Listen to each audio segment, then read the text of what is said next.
Hello. Okay, तो अब हम लोग शुरू करते हैं अपना लास्ट यूनिट जो कि है आपका यूनिट 1। ठीक है, ये पूरा पूरा डील करता है आपका 2D ज्योमेट्री से। ठीक है, कोऑर्डिनेट ज्योमेट्री 2 डायमेंशनल।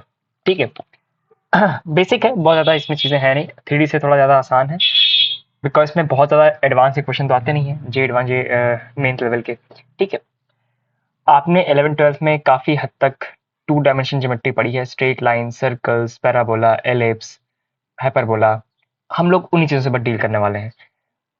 50% चीज़ें, 60% चीज़ें जो आपने 11th 12th में पढ़ा है सेम रहेगा। बस 40% आपका जो नई चीज़ें हैं वो आ जाएंगी, इंक्लूडिंग जो आपका पोलर फॉर्म है या फिर डायमेट्रिक प्लेन है, पोलर प्लेन्स हैं, पोल हैं, ये सब नए आ जाएगा। बाकी सब कुछ सेम रहने वाला है। ठीक है, तो अगर आपके पास 11th 12th के नोट्स पड़े हों तो उनको रिवाइज कर लेना, काफ़ी हेल्पफुल रहेंगे। ठीक है, तो शुरू करते हैं। पहला चीज़ बेसिक एकदम, जो कि है लोकस। हम लोग पढ़ चुके हैं इसको। लोकस क्या होता है? लोकस है आपका path traced by a moving point. ठीक है, मान लो मैंने ये डॉट बनाया। अब मैंने कहा डॉट भाई तुम चलो, इसके चलने से, ये डॉट चल रही है मेरी, इस डॉट के चलने पर ये जो मेरा पाथ ट्रेस हुआ है ना, इसी को मैं क्या बोल रहा हूँ? लोकस। यही मेरा लोकस है। ठीक है, पता है हम लोग ये सब पढ़ चुके हैं भैया, 3D पढ़ चुके हैं, तो हमको पता है सब बेसिक बेसिक बातें। मैं आपको बस रिविजन करा रहा हूँ। ठीक है, ये लोकस होता है। फर्स्ट ऑफ ऑल जो आप लोग पढ़ने वाले हो वो है आपका स्ट्रेट लाइंस, जिससे आप काफी ज्यादा रूबरू हो। ठीक है, स्ट्रेट लाइंस पूरी जगह यूज होने वाली है। कितनी गंदी राइटिंग बन रही है।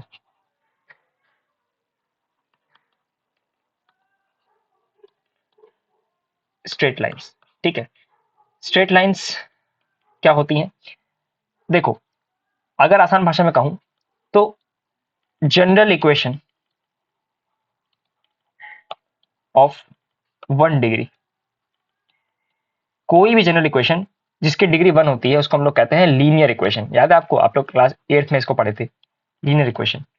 तो इसी को हम लोग क्या बोलते हैं? वो एक स्ट्रेट लाइन को रिप्रेजेंट करती है, यानी कि a x plus b y plus c equal to 0। ये किसको रिप्रेजेंट कर रही है? ये एक स्ट्रेट लाइन को रिप्रेजेंट कर रही है।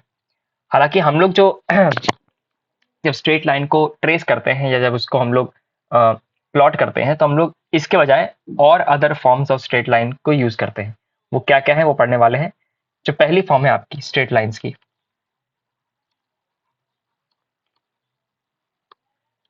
जो आपकी पहली फॉर्म आएगी वो है आपकी स्लोप इंटरसेप्ट फॉर्म। कौन सी है? स्लोप या फिर इंटरसेप्ट फॉर्म। स्लोप फॉर्म कहते हैं इसको, स्लोपी फॉर्म कहो। ठीक है, स्लोप फॉर्म। स्लोप फॉर्म क्या कहती है? वो कहती है y is equal to m x plus c. तो अगर आपके पास कोई भी 1 डिग्री की क्वेश्चन होती है उसको आप कन्वर्ट कर दो इस फॉर्म में, y is equal to m x plus c में। अब ये m और c है क्या? समझो इस बात को ध्यान से।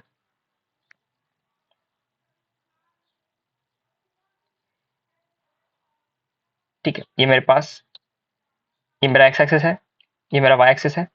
मान लो मेरे पास कोई लाइन है ये। ठीक है, मेरे पास कोई लाइन है, ये लाइन है।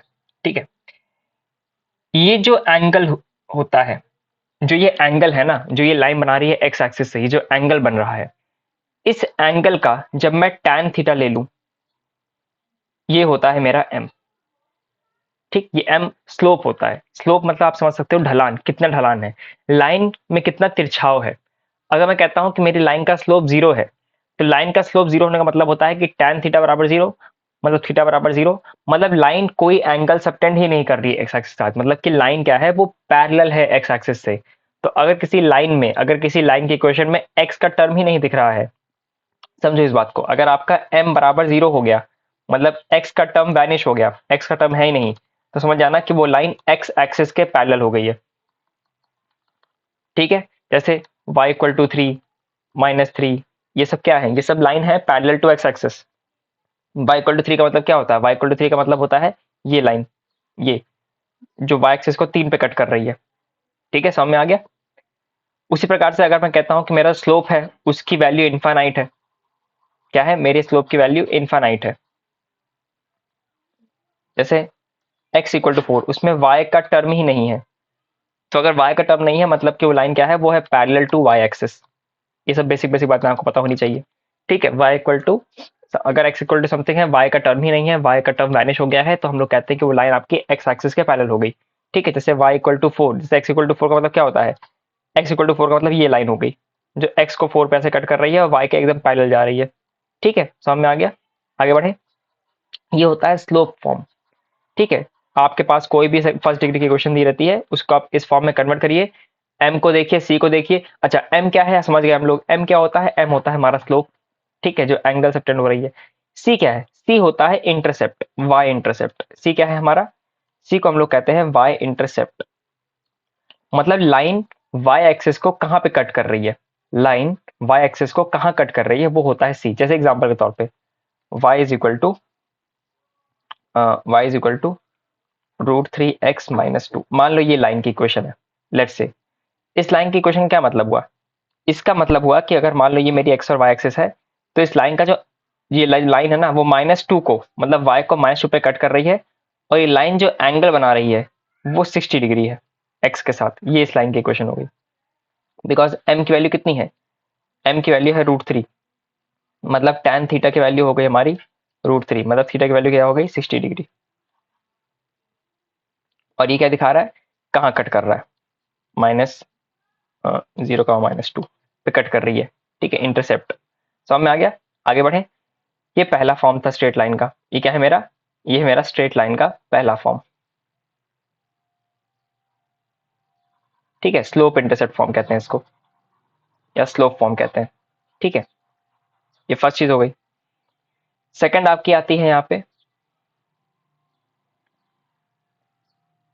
सेकंड है आपका 2 पॉइंट फॉर्म। कि अगर मान लो आपको 2 पॉइंट दिए हैं, अगर आपको कोऑर्डिनेट ज्योमेट्री में कोई 2 पॉइंट दिए हैं, x1, y1 and x2, y2, अगर आपको 2 पॉइंट दिए हैं तो आप लाइन की इक्वेशन कैसे लिखोगे, कैसे लिखोगे? तो होता क्या है, आप पहले निकालोगे स्लोप, m निकालोगे। m का मतलब क्या होता है, m का मतलब होता है y2 - y1 over x2 - x1। ठीक है, ये होता है हमारा m, y2 - y1 over x2 - x1। समझ में आ गया? देखो, इसकी डेरिवेशन नहीं कराऊंगा, लेकिन आप हल्का सा इस चीज को समझ लो। मान लो ये 2 पॉइंट है, आपको ये निकालना है, ये एंगल निकालना है थीटा। ठीक है, तो आप ऐसे ट्राइंगल फॉर्म करते हो, फिर ये डिस्टेंस निकालते हो, फिर ये डिस्टेंस निकालते हो, फिर आप tan थीटा लेते हो, तो आपको वहां से ये फॉर्मूला मिलता है। मैं डेरिवेशन यहाँ कराने नहीं जा रहा हूँ फॉर्मूले की, बस आपको बता रहा हूँ, बेसिक आइडिया दे रहा हूँ। ठीक है, बहुत इच्छा हो तो आप देख सकते हो कहीं से भी, लेकिन आपको उससे मतलब नहीं है इतना, उसका यूज नहीं है अभी एग्जाम के लिए। ठीक है, एमसीक्यू के लिए तो एटलीस्ट। तो एम के लिए क्या है, y2 - y1 over x2 - x1, ये आपका m आ गया। ठीक है, अब सुनो ध्यान से। जो 2 पॉइंट फॉर्म होता है वो ये होता है, y - y1 is equal to y2 - y1 over x2 - x1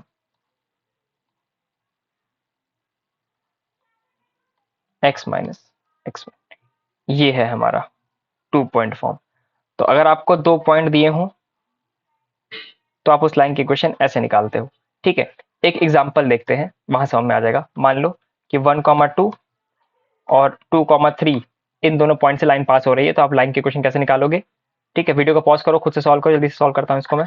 ठीक है, पहले तो m निकालोगे, तो मैं इसको x1 y1 मान लेता हूँ, और इसको मैं x2 y2 मान लेता हूँ।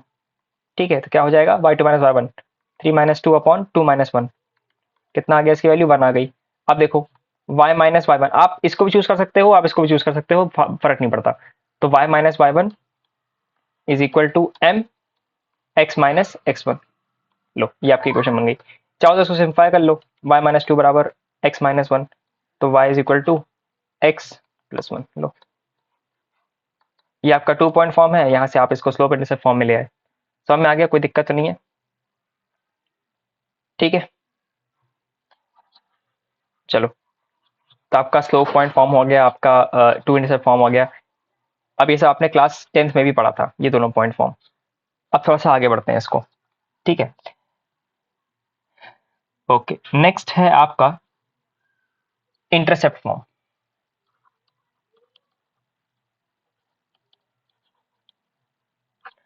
क्या मतलब होता है इंटरसेप्ट फॉर्म का? इंटरसेक्ट फॉर्म का मतलब है कि मान लो ये मेरी एक्स और वाई एक्सिस है, ठीक है, और ये मेरी लाइन है, और जो मेरी लाइन है वो एक्स एक्सिस को कट कर रही है ए पर और वाई एक्सिस को कट कर रही है बी पर। ध्यान सुनना, अगर मेरी लाइन, ये मेरा माइनस एक्स और ये मेरा वाई, मतलब ये मेरी एक्स एक्सिस, ये मेरी वाई एक्सिस, अगर मेरी लाइन एक्स एक्सिस को कट कर रही है ए पॉइंट पर और वाई एक्सिस को कट कर रही है बी पॉइंट पर, इस केस में जो मेरी इंटरसेक्ट फॉर्म बनती है वो होती है x upon a plus y upon b equal to 1। ये मेरी इंटरसेप्ट फॉर्म है। जैसे एग्जाम्पल के तौर पे देखो, क्वेश्चन देखो, मान लो 2x plus 4y equal to 4, मान लो ये कोई इक्वेशन है, ठीक है। देखो ये 1 डिग्री की जनरल इक्वेशन है, मतलब कि लाइन को रिप्रेजेंट कर रही है। अब मान लो आपसे क्वेश्चन में पूछा एमसीक्यू में कि बताओ कि भैया ये जो लाइन है ये x को कहाँ इंटरसेक्ट कर रही है, फिर ये x को कहाँ पे टच कर रही है। तो पहला रास्ता क्या है कि आप इसको इंटरसेप्ट फॉर्म में चेंज कर दो। क्या कर दो? इंटरसेप्ट फॉर्म में चेंज कर दो। करना कुछ नहीं है, आपको जो कांस्टेंट टर्म है उसको 1 बनाना है। तो इस पूरी इक्वेशन को 4 से डिवाइड कर दो, तो क्या मिलेगा आपको? x upon 2 plus y upon 1 equal to 1। तो यानी कि x को कट करेगी 2 पे, y कट करेगी 1 पे। ये तो एक तरीका हो गया इसको करने का। लेकिन मान लो अगर यही इक्वेशन थोड़ी सी उपटांग से होती, रूट आता, कोई डेसिमल पार्ट आता है, फिर कोई फ्रैक्शन होता, तो आप कैसे करते हैं इसको? देखो, इसको करने का एक और तरीका होता है, शॉर्टकट तरीका होता है। कोई भी लाइन दी हो, आप क्या करो, आप उसमें x इक्वल टू 0 पुट कर दो। x इक्वल टू 0 पुट करते ही y की जो वैल्यू आएगी वो लाइन y को वहां कट करेगी। जैसे यहाँ पे अगर आप इसको x का 0 कर दोगे तो ये पूरा 0 हो गया, तो y इक्वल टू 1 आ गया। नहीं समझ में आया? मैंने बोला कि भैया अगर आपको निकालना है किसी लाइन में कि वो लाइन x एक्सिस को या y एक्सिस को कहाँ कट कर रही है, तो अगर आपको निकालना है कि वो x को कहाँ कट कर रही है, तो आप क्या करो, आप y को 0 कर दो। अगर आपको निकालना है कि वो y को कहाँ कट कर रही है, तो आप x को 0 कर दो। ठीक है, आपस में ऐसे ताल में बैठा लेना। जैसे यहाँ पे इस क्वेश्चन में मान लो मुझे निकालना है कि ये लाइन जो है ये x एक्सिस को कहाँ कट कर रही है, तो आप y को 0 कर दो। y को 0 करते ही 2x इक्वल टू 4 हो गया, x इक्वल टू 2 हो गया, तो यानी कि 2 पे कट कर रही है x को। समझ में आ गया? वीडियो को आराम आराम से देखिए, मेरी बातों को फिर सुनिएगा और उसको सॉल्व करिएगा। ठीक है, अच्छा, ये तो आपका हो गया इंटरसेप्ट फॉर्म। फिर आपका आता है कुछ नया, शायद आपने इसको 11th में ध्यान से ना पढ़ा हो, लेकिन ये आपके 11th में था।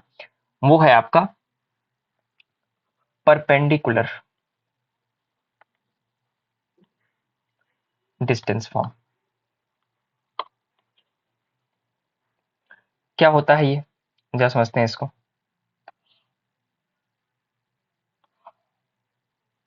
देखो,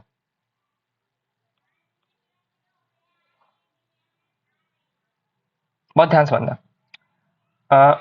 मान लेते हैं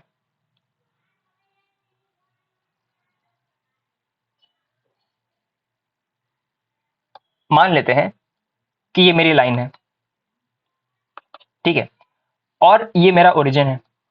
ओरिजिन है, ठीक है, 0,0, ये मेरा ओरिजिन है। अब देखो, मान लो कि मेरे ओरिजिन से इस लाइन पर मैंने एक परपेंडिकुलर ड्रॉप किया। क्या किया मैंने? ये मान लो पी पॉइंट है। मैंने ओरिजिन से जो मेरी लाइन थी उसके ऊपर मैंने एक परपेंडिकुलर ड्रॉप किया है, ठीक है। अब क्या है कि इस परपेंडिकुलर की जो लेंथ है उसको मैंने बोल दिया स्मॉल पी से रिप्रेजेंट कर दिया। ये पी क्या है? ये distance of line from origin है। ये पी क्या है? This P is nothing but distance of line from origin. Origin से लाइन की डिस्टेंस है ये, ठीक है। और हमेशा अगर हम लोग लाइन से डिस्टेंस नापते हैं, आप लोग ये पढ़ चुके हो, मेरे सेकंड चैप्टर में आपको मैंने पढ़ाया था, वो क्या होती है? वो होती है परपेंडिकुलर डिस्टेंस, हमेशा जो लाइन पे गिरती है, ठीक है। सेकंड यूनिट में मैंने पढ़ाया था इसको।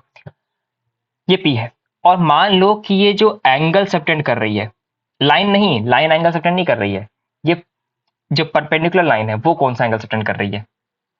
वो सबटेंड कर रही है, मान लो एंगल अल्फा। मान लो वो अल्फा एंगल सबटेंड कर रही है। इस केस में जो आपकी इक्वेशन बनती है लाइन की, वो क्या बनती है? वो होती है x cos alpha plus y cos sine alpha, sorry, y cos लिख दिया मैंने। X cos alpha plus y sine alpha equal to p. बस, यानी कि आपका पहला काम होता है डायग्राम बना के ये देख लेना कि भैया अल्फा की वैल्यू क्या होगी। वो आप निकाल ज्योमेट्री से। मान लो आपको ये एंगल दिया है, अब ये एंगल अगर थीटा गिवन होगा तो क्या आप अल्फा नहीं निकाल सकते हो? आप निकाल सकते हो अल्फा। आप अल्फा निकाल लोगे फिर कुछ नहीं करना है, x cos alpha plus y sine alpha equal to p, आपको क्या मिल जाएगी, लाइन की इक्वेशन मिल जाएगी तुरंत तुरंत। ठीक है, समझ में आ गया, फाइन। ओके, तो हमने लाइन के 3 फॉर्म पढ़ लिए। पहले हमने पढ़ा इसका स्लोप इंटरसेप्ट फॉर्म, फिर हमने पढ़ा इसका 2 पॉइंट फॉर्म, फिर हमने पढ़ा इसका इंटरसेप्ट फॉर्म, और फिर हमने लास्ट में इसका पढ़ा ये परपेंडिकुलर डिस्टेंस वाला फॉर्म। ठीक है, ओके फाइन। अब सुनो आइए बातें। मान लेते हैं कि लाइन की जनरल इक्वेशन होती है a x plus b y plus c equal to zero. A x plus b y plus c equal to zero. ठीक है, ये लाइन की इक्वेशन है। ठीक है, जनरल इक्वेशन ऑफ 1 डिग्री मतलब कि लाइन की इक्वेशन। अब बहुत ध्यान सुनना, मैं क्या करूंगा, मैं इस जनरल इक्वेशन को चेंज कर दूंगा y is equal to m x plus c के फॉर्म में। करते कैसे हैं, स्टेप नंबर 1, आप y का कोफिशिएंट क्या कर दोगे, 1 कर दोगे, पूरी इक्वेशन को b से डिवाइड कर दोगे, सबको उधर ले जाओगे, आपको ये फॉर्म मिल जाएगा, बहुत आसान होता है। ठीक है, अब सुनो ध्यान से, जैसे ही मेरे को इस फॉर्म में लाइन की इक्वेशन दिख गई, जैसे ही मेरे को इस फॉर्म में लाइन की इक्वेशन दिख गई, मैं क्या करूंगा, मेरे को अगर 2 लाइंस दी होंगी, क्या दी होंगी, मेरे को अगर 2 लाइंस गिवन होंगी, तो मैं उन दोनों को इस फॉर्म में चेंज करके m1 और m2 निकाल लूंगा। जैसे ही मेरे पास m1 और m2 आ गया, अब मैं 2 लाइन के बीच का एंगल निकाल सकता हूं। ठीक है, 2 लाइन के बीच का एंगल निकाल सकता हूं। उसका फॉर्मूला क्या होता है, उसका फॉर्मूला होता है m1 minus m2 over 1 plus m1 m2। ठीक है, ये आपके 2 लाइन के बीच का एंगल निकल आएगा। समझ में आ गया, ये आप याद कर लीजिए। तो अगर आपको 2 इक्वेशन दी हो लाइन की और बोले भैया इन दोनों लाइन के बीच का एंगल कितना है, क्या करोगे, आप दोनों लाइंस में m1 m2 निकाल लोगे। जैसे ही m1 m2 आ जाएगा, tan थीटा बराबर m1 minus m2 upon 1 plus m1 m2, ये आपका आंसर आ जाएगा 2 लाइन के बीच का एंगल निकालने का। समझ में आ गया, खत्म करें इस बात को, आगे बढ़ें। सब बेसिक बेसिक बातें हैं आपकी। ठीक है, अब आपको पता है, अच्छा इसी में हालांकि बताने वाली बातें नहीं है, आप लोग इतने बड़े हो गए हो, बीएससी कर रहे हो, कि अगर आपका m1 इक्वल टू m2 आ गया, मतलब दोनों लाइन का स्लोप सेम हो गया, जाहिर सी बात है लाइन कैसी हो जाएंगी, पैरेलल हो जाएंगी। और अगर m1 m2 मतलब दो लाइन के स्लोप का प्रोडक्ट -1 हो गया, दो लाइन के स्लोप्स का जो प्रोडक्ट है अगर वो -1 हो जाता है, उन दोनों को मल्टीप्लाई करने पर, किन दोनों को, उन लाइंस के स्लोप्स को मल्टीप्लाई करने पर अगर उनका आंसर -1 आता है, तो यानी कि वो लाइन आपस में परपेंडिकुलर होंगी। तो ये परपेंडिकुलर और पैरेलल लाइन चेक करने का तरीका होता है। समझ में आ गया, कोई दिक्कत? ठीक है भाई, आगे बढ़ते हैं। एक क्वेश्चन सॉल्व कर लो आप लोग, वीडियो पॉज करो, क्वेश्चन सॉल्व करो। ठीक है, देखो वीडियो पॉज करके क्वेश्चन सॉल्व करना, मेरा इंतजार मत करना, वीडियो पॉज करके क्वेश्चन सॉल्व करिएगा, मैं जब सॉल्व करूं तो आप चेक करिएगा। ठीक है, कैसे, 2x plus 3y equal to 4, 4x plus 6y equal to 2। मान लो ये दोनों लाइन है, बताओ इनके बीच का एंगल कितना होगा। ठीक है, जल्दी निकालो, देखो सोल्यूशन इसका। पहले तो दोनों को चेंज कर दो इंटरसेप्ट फॉर्म में, इसको 3 से डिवाइड करोगे तो y is equal to -2/3x plus 4, और यहाँ आएगा y इज इक्वल टू, पूरी इक्वेशन को 6 से डिवाइड करोगे तो -4/6x प्लस 2 आएगा। जरा देखो इस लाइन का स्लोप कितना है, -2/3। इस लाइन का स्लोप कितना है, इसका -2/3 है कि नहीं, अरे 2 2 4 2 6, क्या इन दोनों का स्लोप सेम नहीं है, यानी कि लाइन कैसी है, पैरेलल है। इसको चेक करने का शॉर्टकट क्या था, आप जरा x और y के कोफिशिएंट देख लो। अगर किसी भी लाइन में a1 upon a2 equal to b1 upon b2 हो जाता है, जनरल फॉर्म के बेस पर अगर a1 upon a2 equal to b1 upon b2 हो जाता है, तो वो लाइन पैरेलल हो जाती है। ये आपको याद दिला रहा होगा यूनिट 2 में जो हमने स्ट्रेट लाइंस का फॉर्मूला पढ़ा था, याद है, एकदम वैसा फंडा है ये। ठीक है, याद रखिएगा इन चीजों को। ठीक है, छोटी छोटी चीजें हैं। ठीक, समझ में आ गया।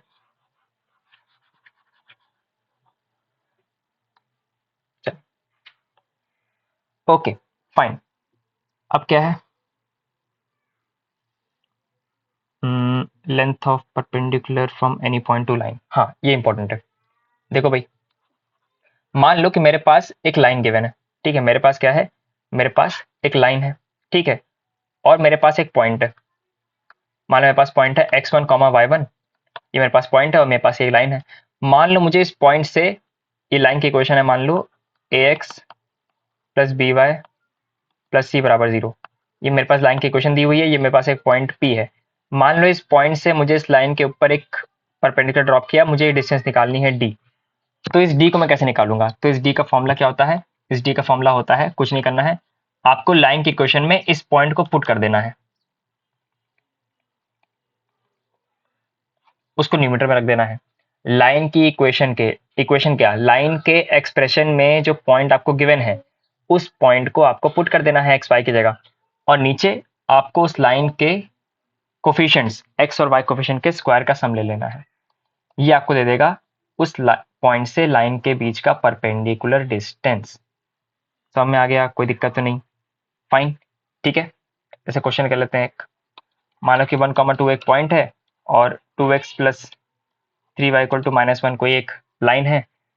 इस पॉइंट से इस लाइन के बीच का डिस्टेंस निकालना है। कैसे निकालोगे? कुछ नहीं करना है, क्या होगा, इस लाइन के एक्सप्रेशन में, लाइन का एक्सप्रेशन क्या हो जाएगा, ये हो जाएगा 2x plus 3y plus 1 equal to 0। आपने उस फॉर्म में चेंज कर दिया, ये आपको मिल गया लाइन का एक्सप्रेशन, ये आपको मिल गया लाइन का एक्सप्रेशन। तो 2 इंटू क्या करोगे, इस पॉइंट को पुट कर दोगे, 1 प्लस 3 इंटू 2 प्लस 1, ये न्यूमरेटर में आ जाएगा, अपॉन एक्स और वाई के कोफिशिएंट के स्क्वायर का सम का रूट। ठीक है, एक्स और वाई के कोफिशिएंट्स मतलब 2 और 3 के स्क्वायर के सम का रूट ले लोगे, तो आंसर क्या आएगा, 2 plus 6 plus 1, 2 plus 6 plus 1 9 upon root 13। ये आपका डिस्टेंस आ गया लाइन का पॉइंट से। ठीक है, फॉर्मूले पुट किया, आंसर आ गया। ठीक है, समझ में आ गया? ओके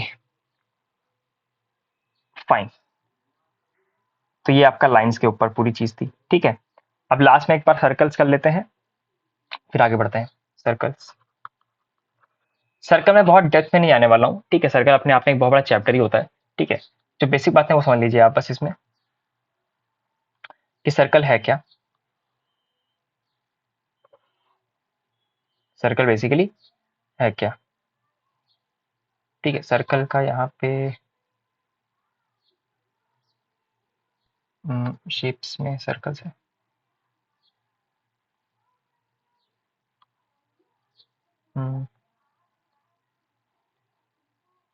सर्कल बनाने वाला इसमें नहीं है शायद।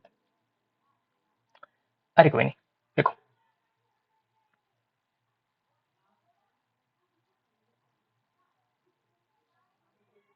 Bear it. ओके तो ये सर्कल है मेरा। ठीक है, अब सुनो, मान लो ये मेरे सर्कल का सेंटर है, सेंटर को मैं लिखता हूँ एच कॉमा के से।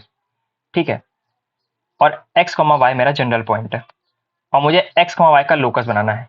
ठीक है, सर्कल बेसिकली क्या होता है, सर्कल एक होता है लोकस। आप इस बात को आप जानते हो।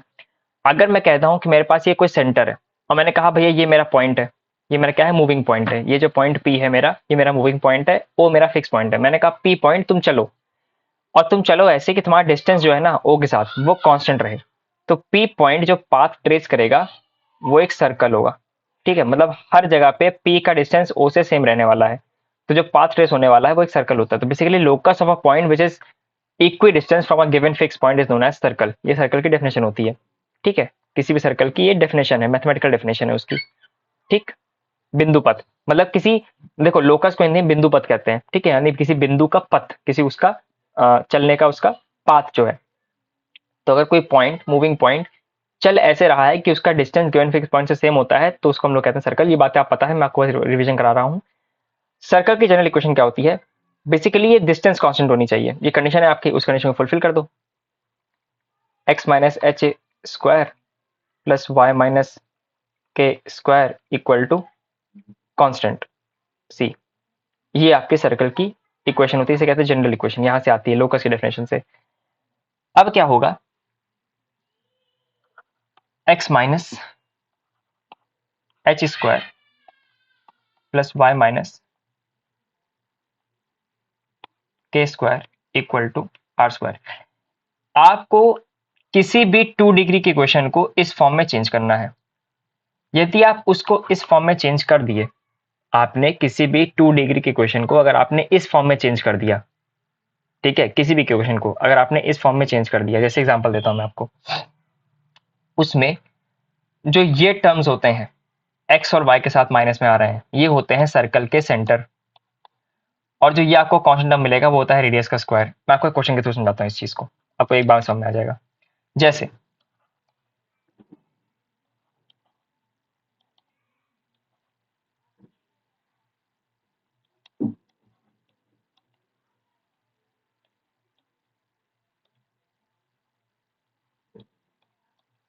मान लो ये कोई जनरल इक्वेशन है, ठीक है, a x square plus 2h x plus constant term plus y square भी आ रहा है, इसमें वाई का टर्म नहीं है, मतलब एक उपरांत से इक्वेशन दी हुई है। अब बहुत ध्यान से देखना, क्या मैं इसको ऑब्जर्व करके, देखो आंखों, मैथमेटिक्स में नजरें बहुत तेज होनी चाहिए।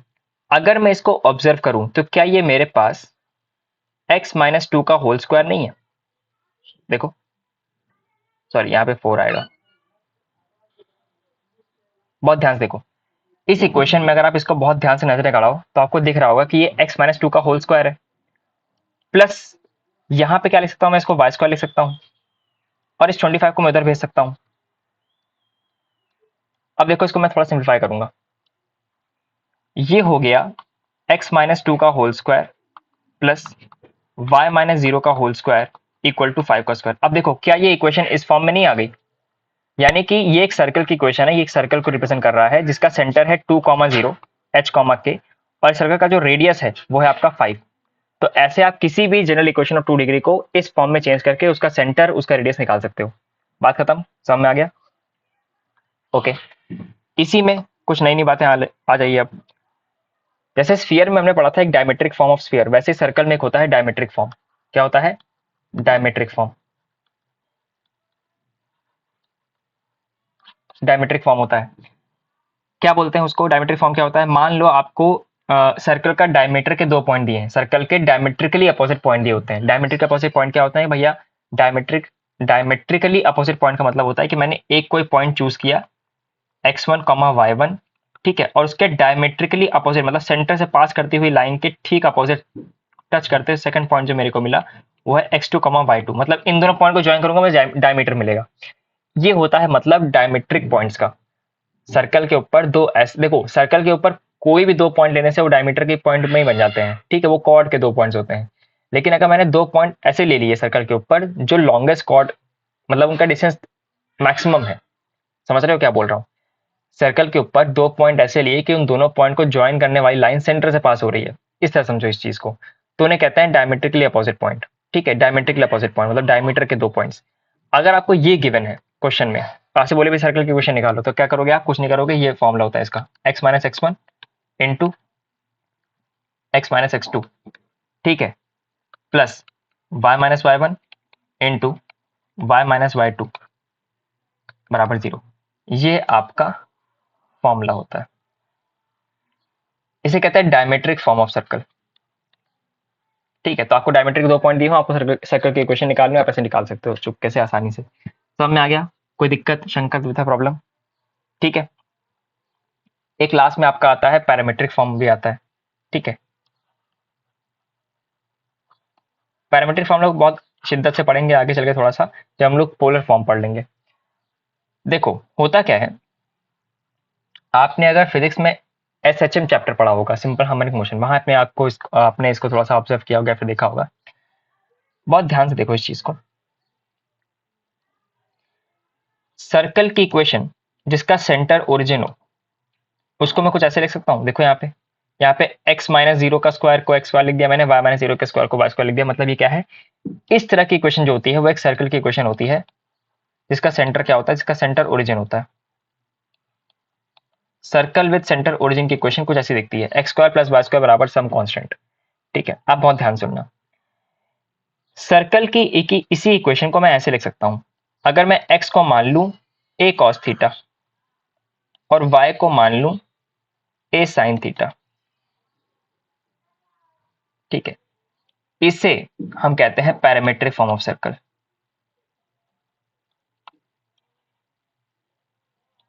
इसे कहते हैं पैरामीट्रिक फॉर्म ऑफ सर्कल। मतलब अगर आपको कहीं भी ये दोनों चीजें एक साथ दिख जाए, x is equal to a cos theta, y is equal to a sin theta, समझ जाना कि एक सर्कल को रिप्रेजेंट कर रहा है जिसका सेंटर ओरिजिन है और उसका रेडियस a है, ठीक है। याद रखना इस बात को, बस ध्यान रखना। जैसे मान लो अगर मैं कहता हूं कि x is equal to 2 cos theta, y is equal to 2 sin theta, तो ये क्या ये दोनों चीजें, ये दोनों इक्वेशन आपस में क्या दिखा रही हैं? ये दोनों चीजें एक सर्कल को रिप्रेजेंट कर रही हैं जिसका रेडियस 2 है, ठीक है। याद रखना इस बात को, पैरामीट्रिक फॉर्म है ये आपका, ठीक है। फिर आपका एक आता है topic equation of tangent to circle. तो सर्कल इक्वेशन से आपको सेंटर निकालना, आपको ये निकालना मैं सिखा चुका हूँ, ठीक है। आपको उसको उस फॉर्म में चेंज करना पड़ेगा, उसके जनरल फॉर्म में, सेंटर फॉर्म में, और फिर आप निकाल सकते हो उसका सेंटर और रेडियस। ठीक है। क्या पढ़ाना था मेरे को? हाँ,